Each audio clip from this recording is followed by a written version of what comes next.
Hi, everyone, and welcome to our next episode of Survivor Australian Outback Rewatch. I'm your host, Josh Mendelson.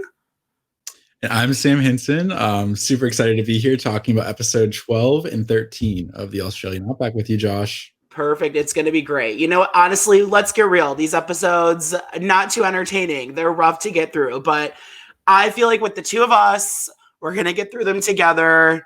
It's going to be okay. So anyone watching, take a deep breath because we will get through this together. Okay. Out of less. Exactly.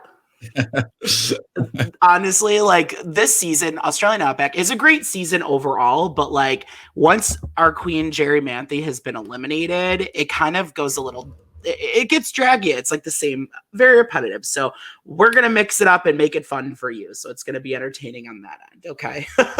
All right, let's get started with that.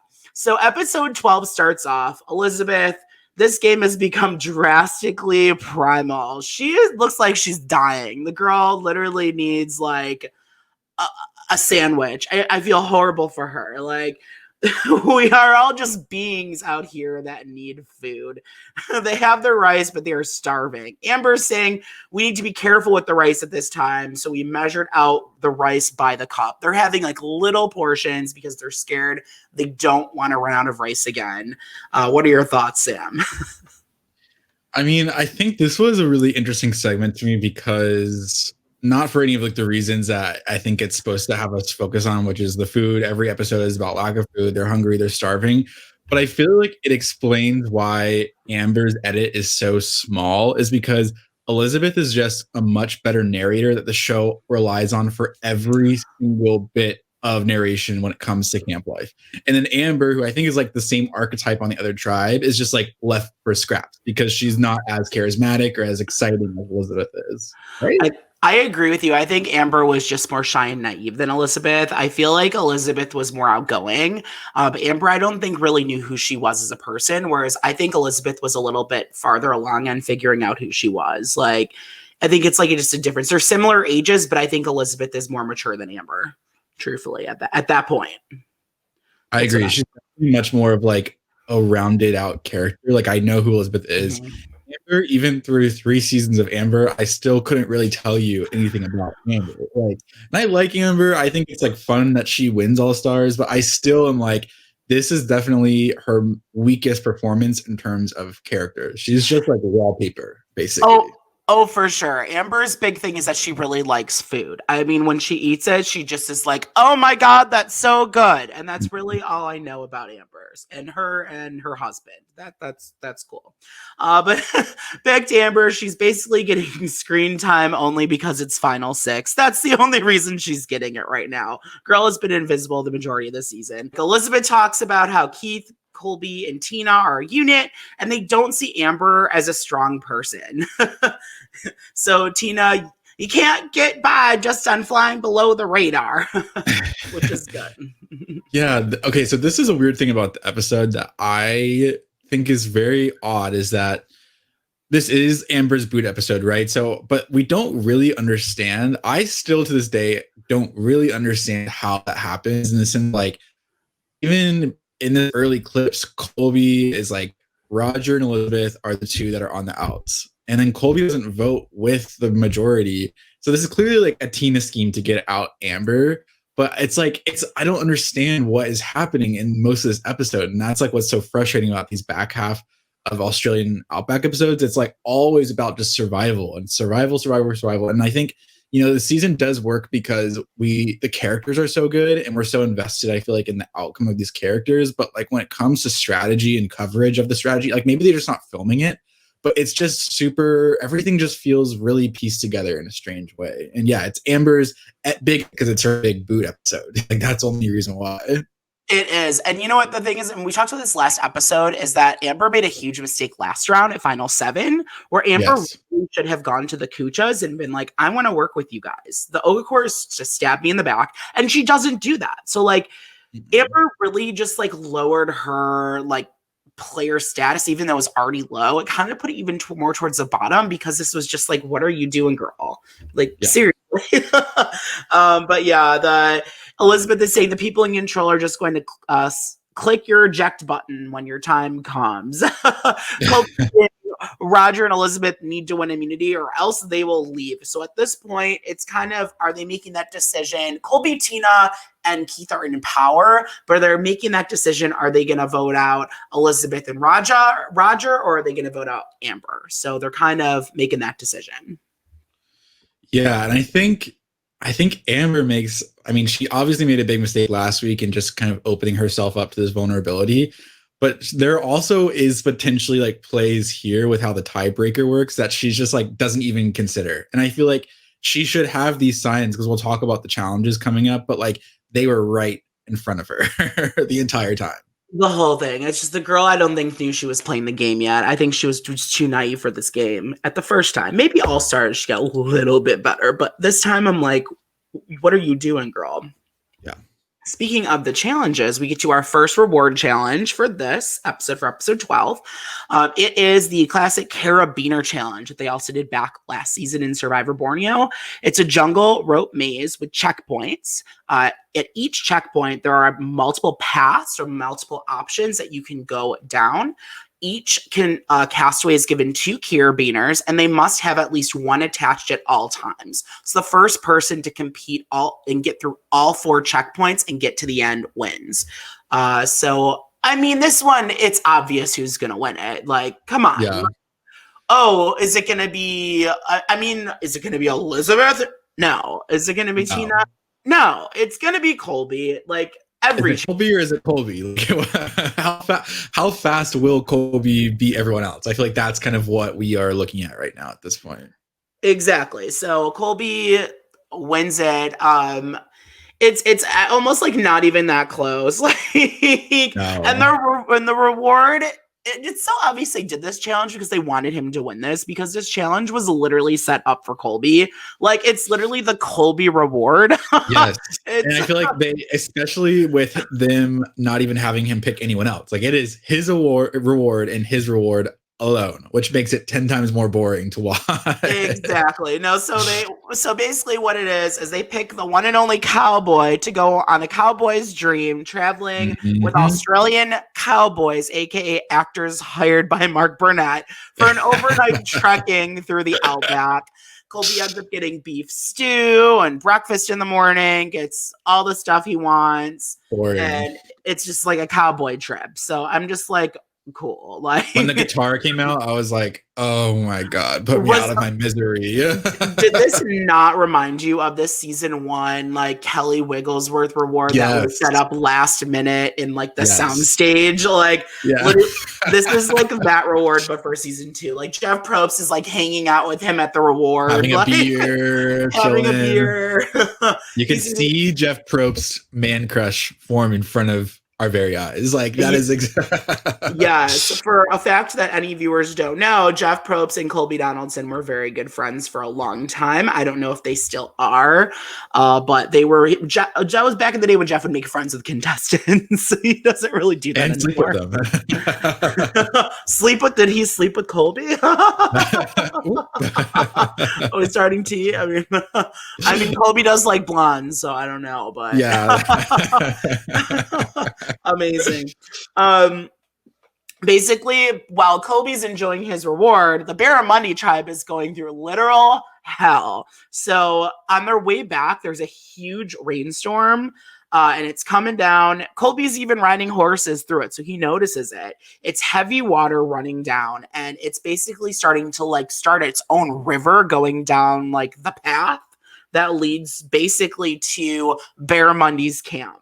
And in order to get back to camp, they have to cross the river. So they are stuck until the rain stops or until the river tide gets low. While they're doing that, the water is coming down this river right at their camp and basically floods out their camp completely. Gone. It was a dry creek bed. They come back. It's a very wet creek bed. What's your thought on the storm and the flooding? Okay, so this to me, like, this would never, I think, happen today in any kind of Survivor season, because to me it feels like poor production planning that they would like film in Australia during the wet season, which is crazy, and like have them set up camp where like what if they were at camp when that came? Like that could have been really dangerous, like actually dangerous, like not just like play dangerous. And it's just like funny, like having to watch them sit and wait to cross the road because I'm like, LOL, because they're just driven in vans now to events, and so it's just like it's funny to like that we can't even get back to camp because there's no way to even walk there. So I'm just like, it's just so old school in a way that like only this original Survivor can be. I guess like this is the only like kind of interesting like beat of the episode. Like, yeah, it is like kind of emotional. They lose their camp and everything, but then that's it. Like there's nothing else to say about it. Like, okay, it's like kind of interesting to watch. And I feel like on a rewatch, you're like, you're just like trying to get through it. Like, honestly. Yeah. Is it like, when do they start busing contestants? I know it was hiking in this season. It was hiking. Like Kimmy confirmed that, but when do you think they start busing contestants to everything? I don't know the answer to that, but I would have to assume probably like pretty soon. Like my guess is by All Stars or not. They're not walking to everything, but I mean, it just seems like it is a logistical nightmare. Like, I don't know. I don't know. Yeah. I'm going to guess around like Amazon because there are so many like creatures in that rainforest that like, I think it was probably, I'm going to assume it's around like Thailand, Amazon period is where they started, but we'll find out. I'm going to guess Pearl Islands because when there starts being multiple islands that they have to get to locations, like it's clear that they're taking boats, buses, all of the above. Like when that starts coming into consideration, because right now everything's just on the mainland and it is for like the first few seasons. But when there's multiple islands, like there is later on, I think that's when they start busing. Got it. Okay. That makes sense. That's my logical guess. All right. Yeah. So, the tribe returns to their camp. They see the mess. They can't find the rice. The rice has been basically drifted off camp and is in the water somewhere. They have no idea where it is. They have no food.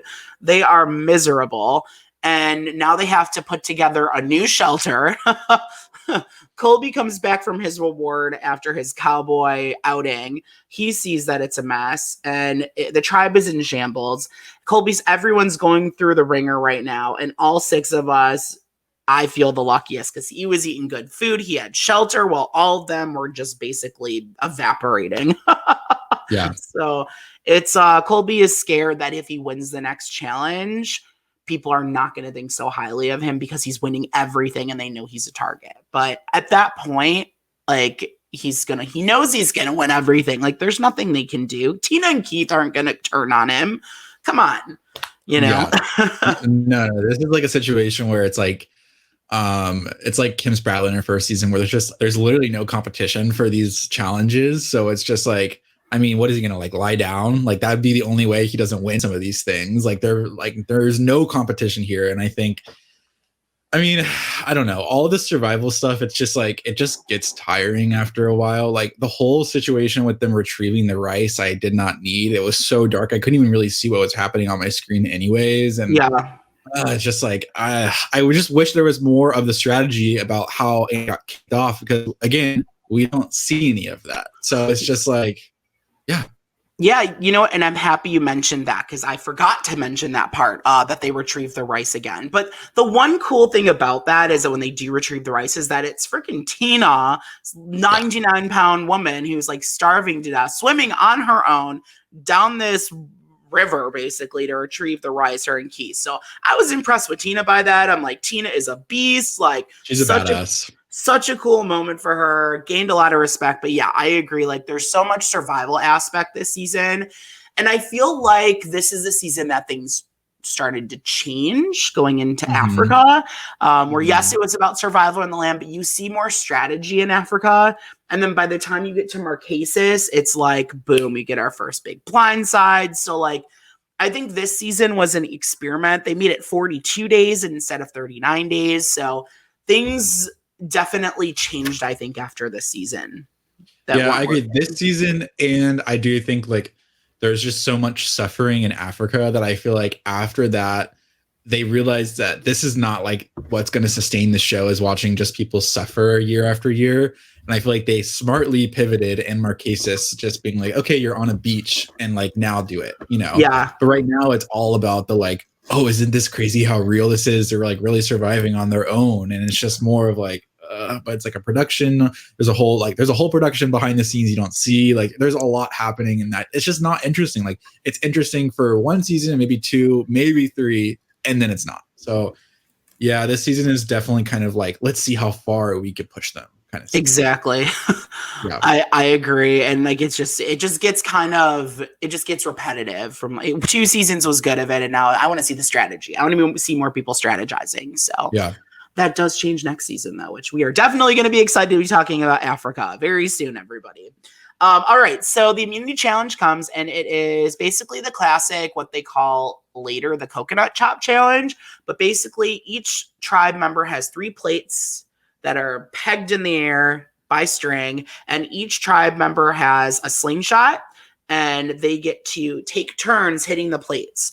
And if all 3 of your plates are broken, you're out. Last one standing wins immunity. And as you were saying earlier, Amber could have taken the signs because they take Amber out first in this challenge. Like, girl cannot get it together. No, of course. And this is like definitely a precursor to like that iconic Marquesas challenge where like it finally pushes people to see their position within the tribe, which is like what this challenge is supposed to do here.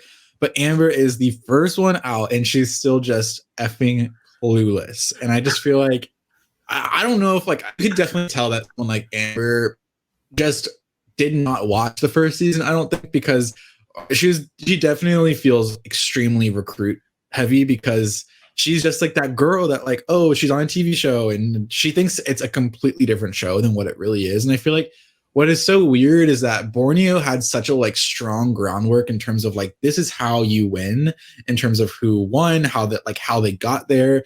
And to me, there's so many other characters like Amber where they're just like, it's just like laissez-faire, like whatever, like, well, these people just voted out your number 1 ally and you're going to come running back to them. Like, that's crazy to me. But again, these are the mistakes that people learn from going forward. So I guess we have to sit through them all. Absolutely. Yeah. So I'm going to go through like how the challenge, like everyone taking everyone out. But Amber's taken out first by Colby.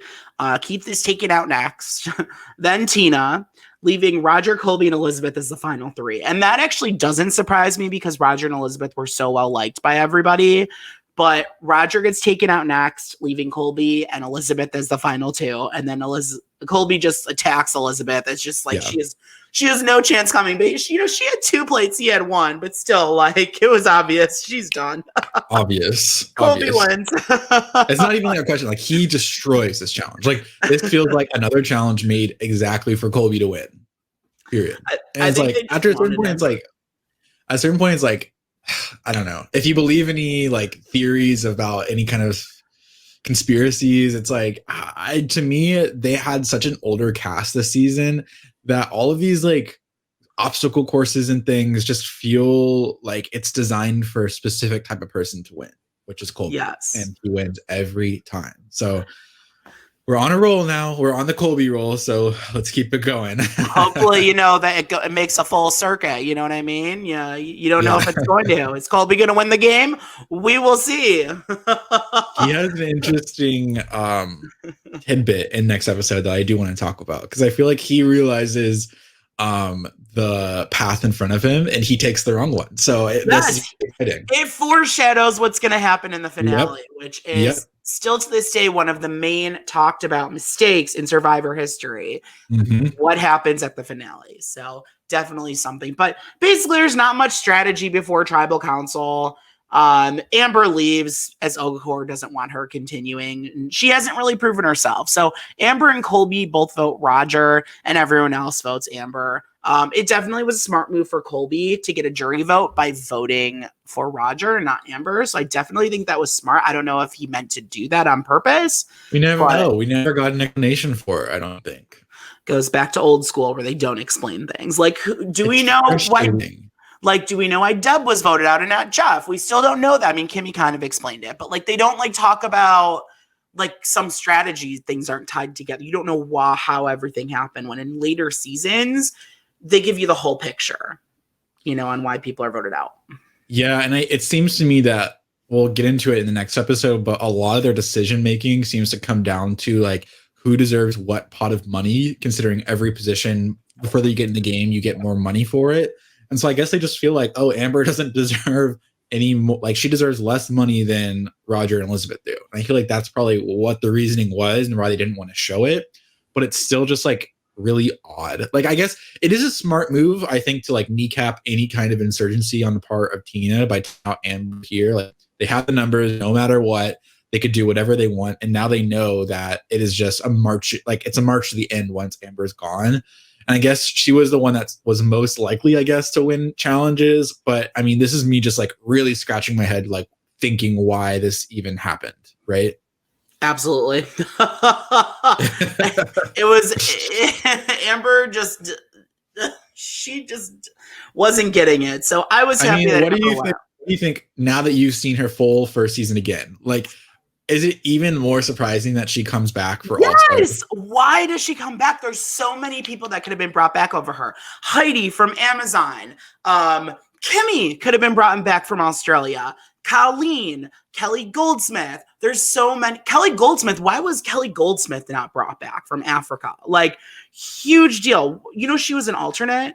Yeah, so I just heard that. I just heard that story. So she was an alternate. She would have been way better than Amber. I think they just had too many of the Baran tribe members in there. Right. But it's just like there are people from even Thailand I think deserves a second chance. Thailand, I think, is a season that when we get to it, like there are some really great characters in there that would have been way, way, way more interesting than Amber. Helen, Jan. Helen is great. Yeah. Gandia. Give me more Gandia. I love my Denver diva. Why was Amber not like brought? It just doesn't make sense. It doesn't. Like, I get that like bikini, they want another bikini babe, but I just like this isn't, they're not even really at this point of Survivor. It's not as much of like, oh, we're at this tropical beach. It's all really kind of like gray and they wear like baggy clothes. Like there's not even really that kind of like beachy element, I feel like, to the game that there is now. So I still don't get it, and we never will get it, but it is just like a really interesting, just an interesting bit of tidbit that she comes back, probably like the most head scratching returning, and then to this day, I don't get it. I don't get it. Everyone else, okay, I get it. Her, I don't. But yeah. All right. So with that, we're gonna go on to episode 13. I know you have a big thing to talk about in this episode as well. There's a few. It's kind of a slow episode, but like there's a few really big things that happen in it, which one you were chatting about. So, all right. So we start off Tina talking about missing her family. Colby saying that Tina has hit rock bottom, but also Elizabeth is hitting rock bottom as well. The cast again for like the billionth episode in a row, Elizabeth is hitting rock bottom. Elizabeth literally looks like she was house dropped on her. Like it's a mess. The castaways are starving to death and just looking messy. So we get into the reward challenge, and it is the internet cafe. So back in the day, this is how they did the loved one challenge.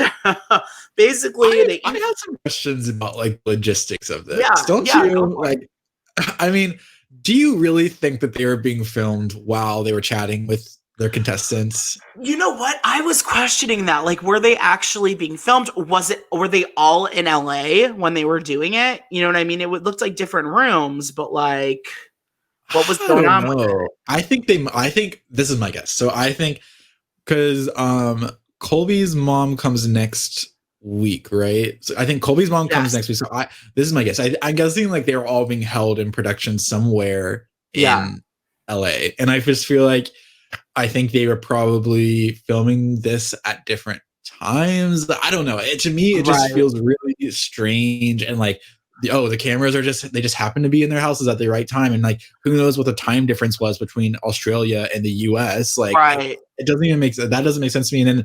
And then like the people themselves were narrating their own whatever they wrote, so like obviously they were very involved in the production of it. So you're right. So I don't know. Maybe they went through the chat and acted it out. That makes sense. Yeah, that's my guess of what happened. Because like none of them seemed that interested. They were definitely in their real homes when you showed the families, but it could have just been filmed after the case, because I can tell you right now, as a West Bloomfield Jew, that house that Keith's fiance was in is definitely straight out of West Bloomfield, like all white furniture, all white.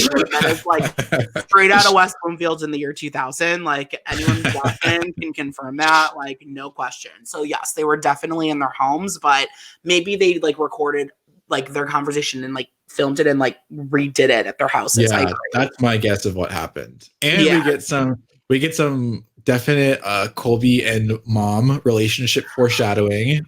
Colby and mom's relationship is awkward AF. That is like, what is going on here? Like, I'm gonna spoiler alert into the next episode, but his mom basically like films her son showering, and like it's awkward. It's kind of a mess. Like It's a mess. It's a mess. It was giving me like vibes from like American Horror Story Coven with the mom and son.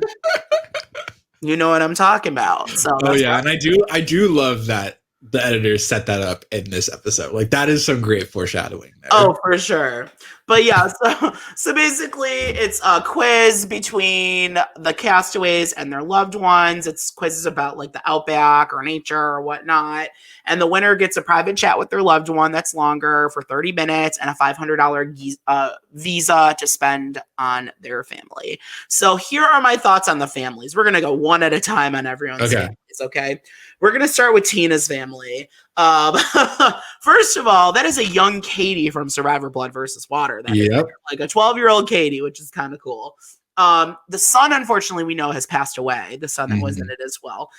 Tina's husband looks like 10, 15 years younger than her. Does he not? Like, is she still with him? I feel like he's never mentioned in Blood versus Water. So I kind of think that they're not together anymore. That may have been like a temporary like second husband, because she was straight. Like that was a new marriage. Yeah, that was like they just got married. Brand new.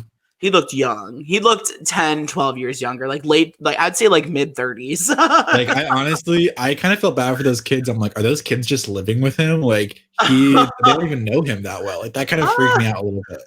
Amazing. Next we get to Elizabeth's family. They look like your normal New England family, but her brother looks like totally like some like hippie stoner. Like he literally looks like he is just smoking bowls and bongs like all day. This boy, like. Don't you want to know what he thinks about her conservative turn after this? I need to know. I would like to know this too, because I don't feel like their family is like super conservative family. Were you the one that was telling me that, right? That was you. Mm-hmm. I don't get that vibe from them at all. So it would be interesting to see how close they are now. Maybe he found Jesus. All right. Next we get to Roger's family. And do they not match Roger, or is it just me? Like they all look like they're like from like the East Coast. He's from Kentucky, like a farmer. You think it'd be like a farmer family? And they all look like kind of professional a little bit. Like they look like very East Coast. They don't look like Roger. Okay, so I think this is like an interesting point, because what we learn I think in the finale, right, is that Roger has like all these degrees and he's like much more like I think intelligent and less of like the blue collar person that we think he is on the show. And I don't know if that's just like how he presents himself or how he's like edited to come across, because there's so many kind of like older guys this season that they like want to differentiate them. But yeah, you're right. Like they're definitely much more like they're very like preppy kind of like, I don't know, like they didn't seem at all like Big Tom's family, you know, like that. Yeah. No, it was definitely not Big Tom's family. They don't look like farmers. Like they look like professional, like well educated. Like, and then Roger, we found out is too. You're right. So, all right, the next one I was talking about earlier is Keith's fiance. Again, West Bloomfield, Michigan home. Like, as a West Bloomfield Jew, I can confirm that is definitely the house of someone in West Bloomfield. No question. His fiance looked straight out of West Bloomfield at the time. Like, I was raised during this time period there, which is so funny. But like, that is so funny. The peas and carrots thing was kind of awkward for me. Like, they're that talking was weird. It's weird. Like, you can call me Sweet Pea or whatever she said. I was like, what are we watching? No.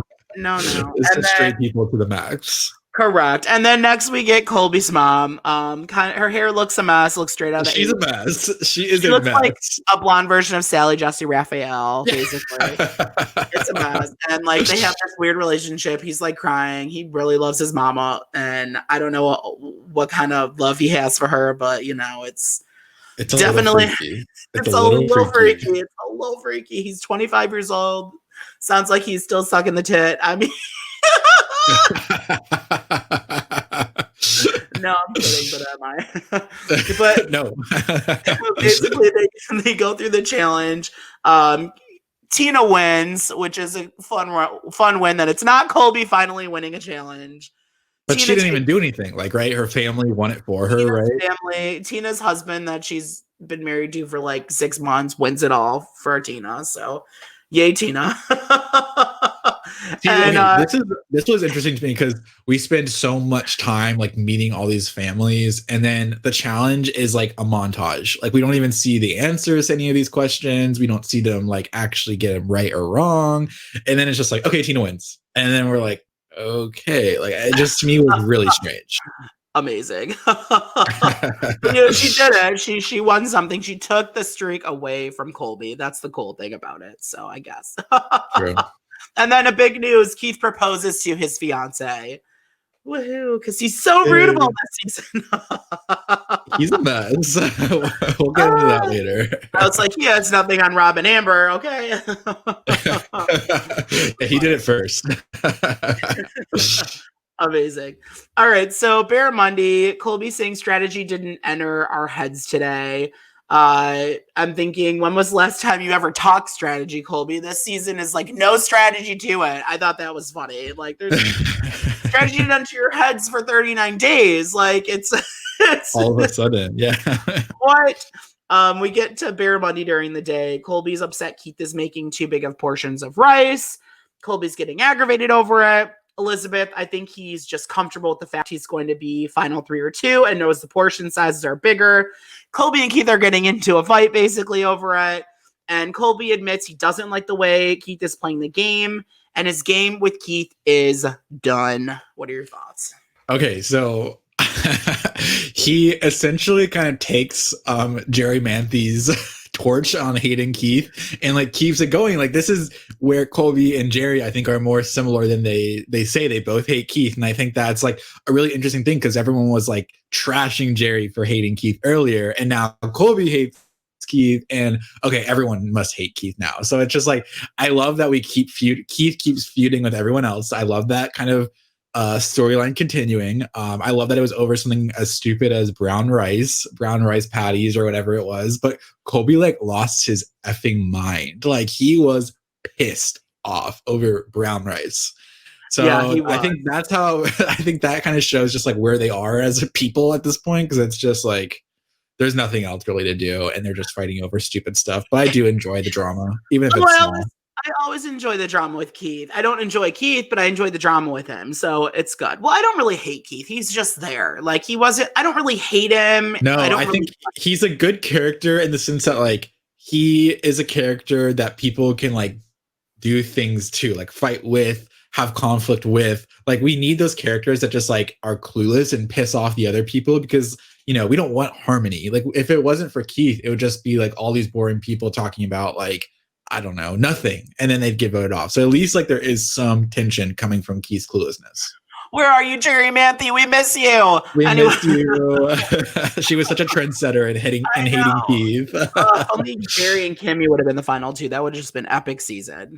Oh my God. All right. Next, we go to the next immunity challenge, and it is a night challenge. And everybody knows I love a night fight. Okay. Yeah. They're told a story by Jeff Probst, and they need to remember parts of it. They are then shackled up, and they have to run to different stations and are quizzed on the story. If they are correct, they get a key to unlock one of their shackles. If not, they get a key that doesn't unlock anything. So the first to collect all their shackles and unlock all of them and get to the front with all their unlocked shackles and keys wins the challenge. It's fun, cute little questions. What's your thought on it? I mean, wow, Colby wins. Shocker, but shocker. I like the premise of the challenge. Like I wish we had kind of more of these challenges, even in modern Survivor. Like we've seen a few here and there throughout the years, but I think it's like a good challenge that could test recent memory. I think this struggles with the fact that just like they don't know how to like light this challenge yet, and it's like very dark and like almost like lit with these like overhead lights that look really weird, and so you never can like see what's happening, and like you rely on a lot of like chyrons to tell you like who's in the lead and what's happening. Like it definitely needs some Jeff Probst like commentary, but yeah, I mean I like the challenge. I just think it could use some tweaks here and there. Absolutely. I agree with it. And I think they figure some stuff out. You don't really see Yeah. like night challenges in later seasons, but they do a couple in later, like in like more recently, I mean, like older seasons that are closer to Australia. But it kind of sucks. I think it's something they should bring back. Definitely. Yeah, I like it. I guess they don't do it because it like throws off the schedule. Like they can't have tribal until the next day after if they do a night challenge. And they like to kind of like condense it all to one day long. But For sure. I really do enjoy this, and I like it's just like a nice change of pace because the daytime challenges, especially in these early seasons where the challenges are all just kind of like so boring and samey, like it's nice to see something different. Perfect. So now we get back to camp. Colby's won immunity. There's two things I want to discuss over at this point. One, I'd go for it. I want you to explain the whole Colby situation. So that's one of them. So Sam, Okay. I'll put that one to you. Okay, so Colby says that the decision of what he wants to do in the future is weighing really heavily on him. Like he knows he is in the final three no matter what. He's on a challenge run. He knows he has the majority no matter what. And he says he is kind of like all high and mighty, thinking, do I want to sit next to someone who I know I can win against? Or do I want to sit next to someone who, even if I lose to, I'll still feel happy that they win? And it's just like some nice foreshadowing because, that's exactly what comes in the finale here with the Australian Outback in terms of Colby picking Tina to go instead of Keith. And, you know, I don't know if he just didn't really think ever. I don't know if he really thought that he would lose. This is what I think comes down to it. I think Colby is like telling himself this to make himself feel better no matter what the outcome is. But I still do think like Colby's like, well, I have all of these challenge wins. I am so likable. No matter what, I could sit like I will win this game, and like I get to decide who gets that like second place money. I think that's kind of his thought process. But it really does come back to bite him in the butt, and that's really interesting that he's even having these thoughts episodes out from it. Oh, absolutely. And I think that he obviously makes $1 million mistake, and then Yep. in our finale. But I agree. He thinks he's going to win regardless if he's against Tina or Keith. He knows that Roger and Elizabeth are probably not going to be there. But he knows that he has a shot against either of them. So he'd rather bring the person who he think if he doesn't win would be someone he'd enjoy winning. And that definitely foreshadows what's to come. So definitely huge. Also, Roger basically sacrifices himself for Elizabeth. He basically tells Tina that Elizabeth needs the money more than him. And, Elizabeth's mom had cancer and, she's, I think, in remission at this point as well. And Roger asks to go over Elizabeth, and we go to tribal council, and that's what happens. They vote Roger out. So what are your thoughts on that? I mean, I guess I don't really have any like strong opinions on this one way or the other because I think it's just like it's such a different game that they all were playing back then in terms of like they weren't thinking in terms of like, oh, I have to like let me think of any last situation to try to flip it in my favor. Like, right. I think they were at the point where it's like, okay, we're going home back to back. So which order do you want it to be? Like in some ways I kind of find it kind of cute that Roger would do like just sacrifice himself for, Elizabeth potentially having another round at immunity. But at the same time, it's just like, I don't really care. Like the only thing interesting from Tribal was when Elizabeth calls Roger her Outback daddy. Amazing.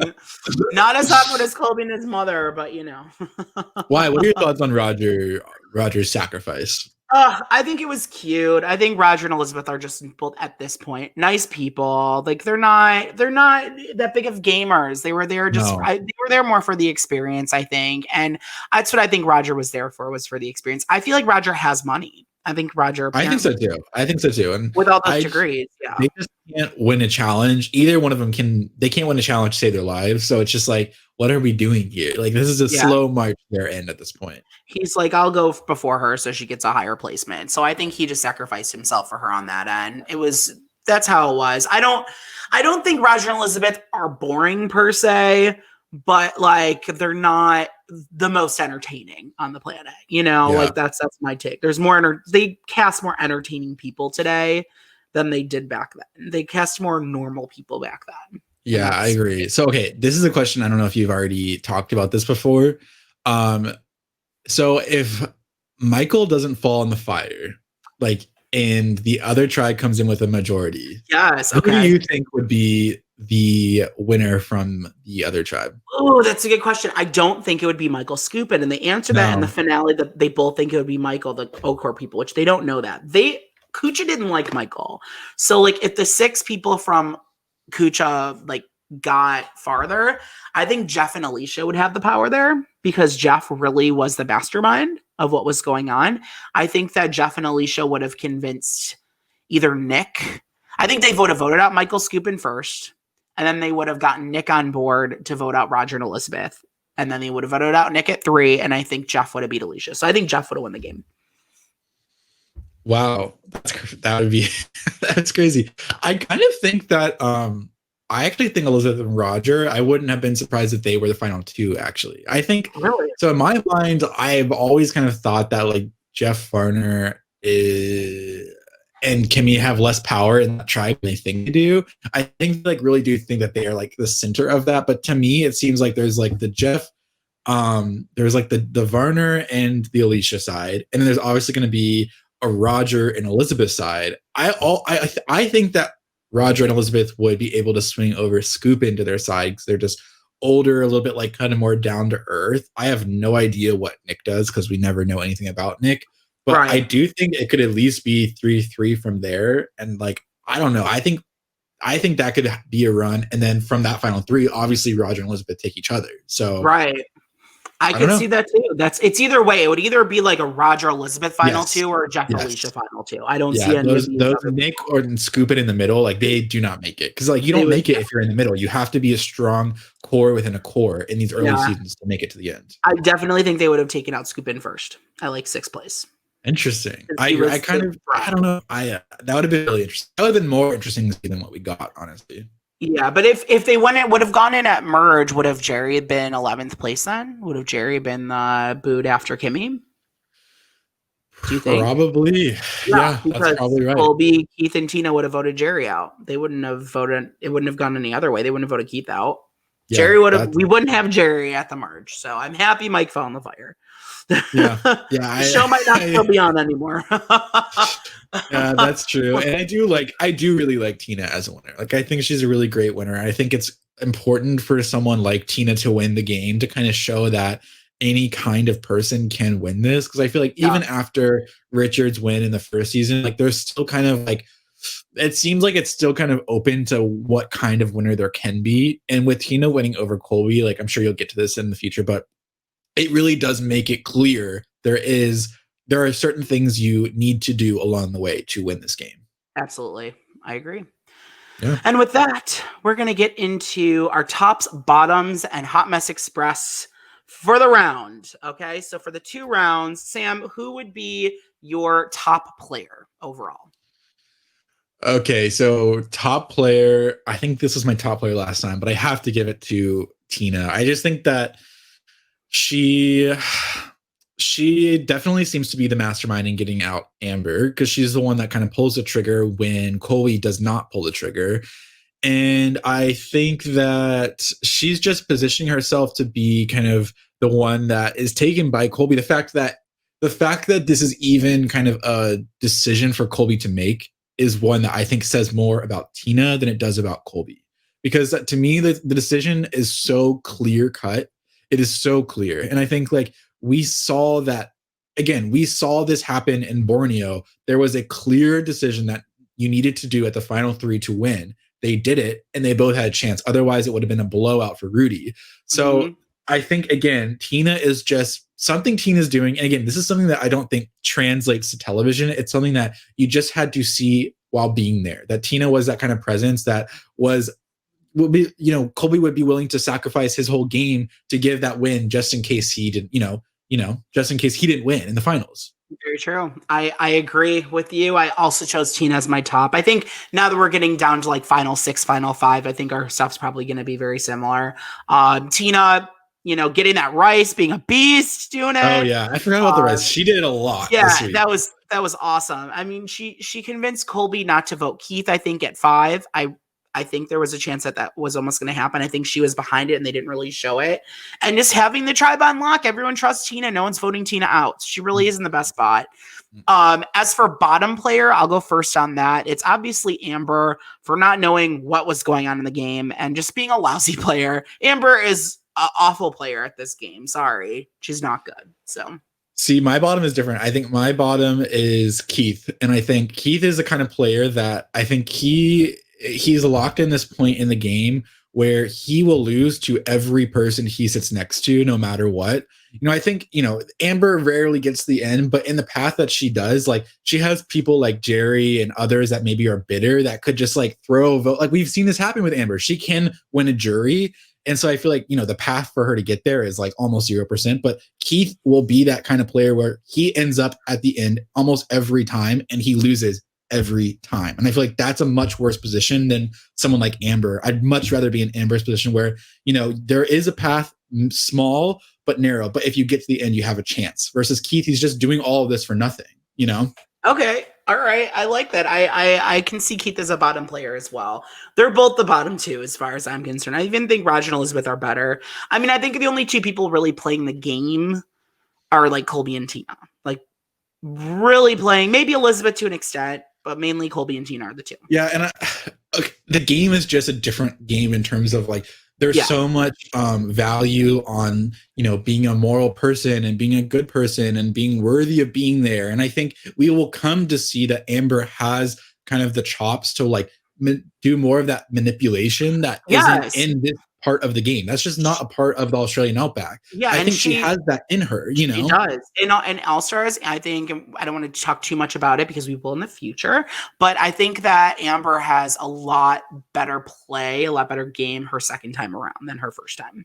Yeah, she's just a much better fit for like where the Survivor game goes in the future. Because like here, she's just like a lost girl that has like no big persona or sob story to make her like worthy of going further, Yeah. And I think once that kind of gets stripped away from the game, she's a much better player because she's just much better at kind of being friendly enough. Because all you need to do in Survivor is just be friendly enough.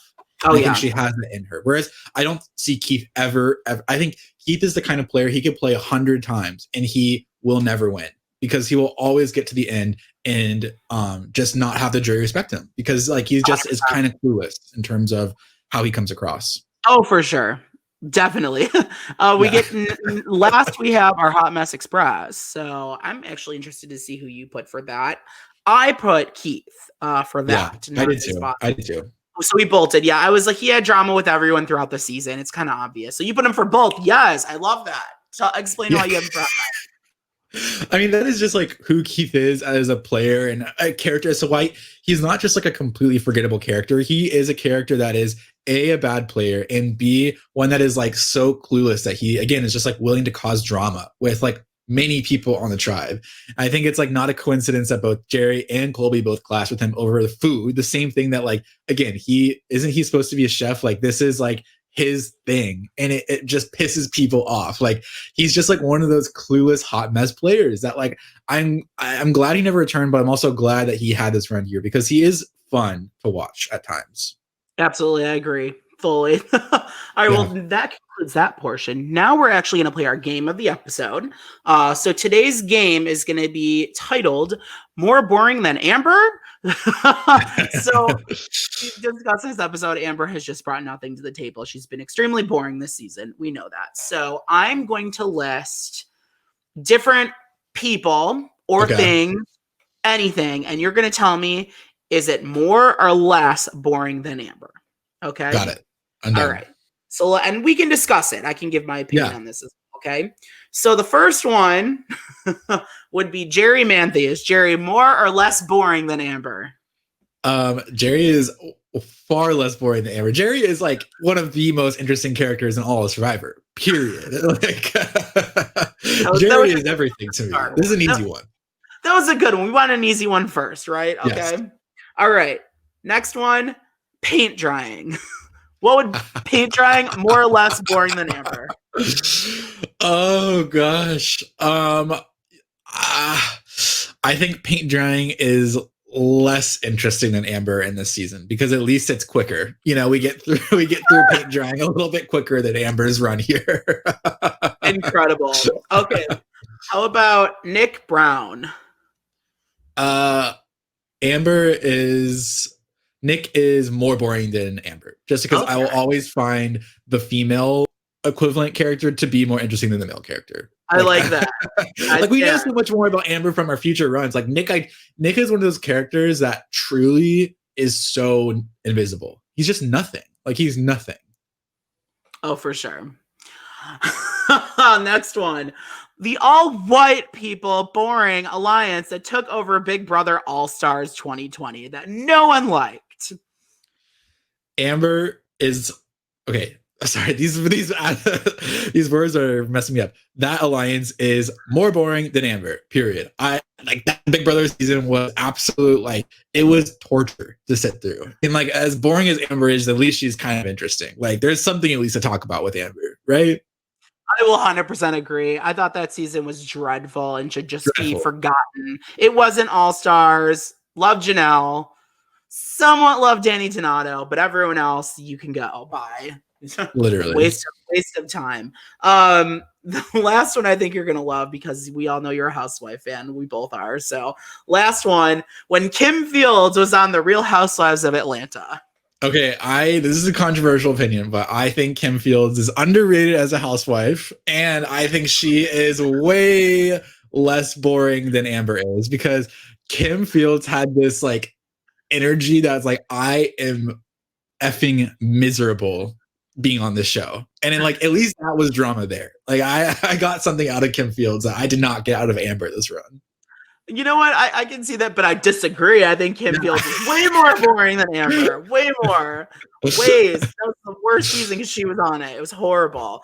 But with that concludes our episode for today.